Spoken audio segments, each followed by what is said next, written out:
ሰበር መረጃ አዶናይና በፖሊስ ቁጥጥር ስር መዋላቸው ተሰምቷል። የቲክቶክ ክሬቲቭ አዋርድ አሸናፊ የነበረው አዶናይና ዛሬ አመሻሽ ላይ በፌደራል ፖሊስ ቁጥጥር ስር መዋላቸው ተነግሯል።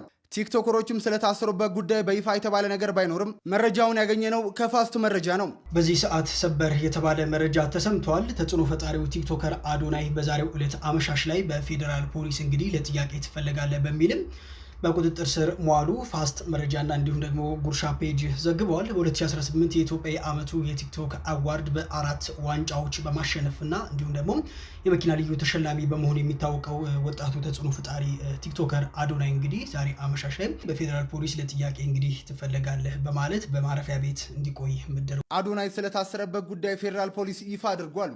አዶናይ ብርሃነ ኃይለ ሚካኤል በቁጥጥር ስር ሊውል የቻለው ከኢትዮጵያ ሕዝብ ባህልና መልካም ስነ ምግባር በተቃራኒ በሕዝብ ዘንድ ተቀባይነት የሌለው አስነዋሪ አለባበስ ለብሰው በአደባባይና በቴሌቪዥን በቀጥታ ስርጭት የታዩ 5 ተጠርጣሪዎች በቁጥጥር ስር በዋሉበት የወንጀል ጉዳይ ጋር በተያያዘ እንደሆነ ፖሊስ አስታውቋል።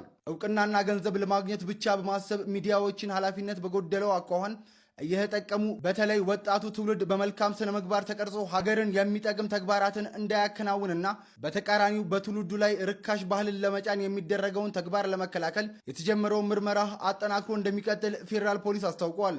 ለፈጣንና ወቅታዊ መረጃዎች የፕላስ ምልክቷን በመንካት ቤተሰብ ይሁኑ። ጃኒ ወይ እናት እንዴት ነሽ?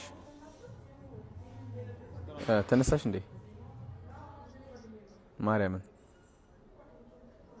በቃ ማታ እንገናኛለን አራት።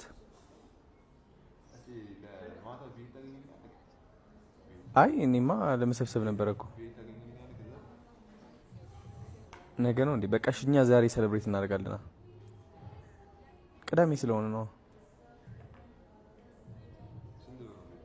ነገ ነው ግን ዛሬ ሴሌብሬት እናድርግ።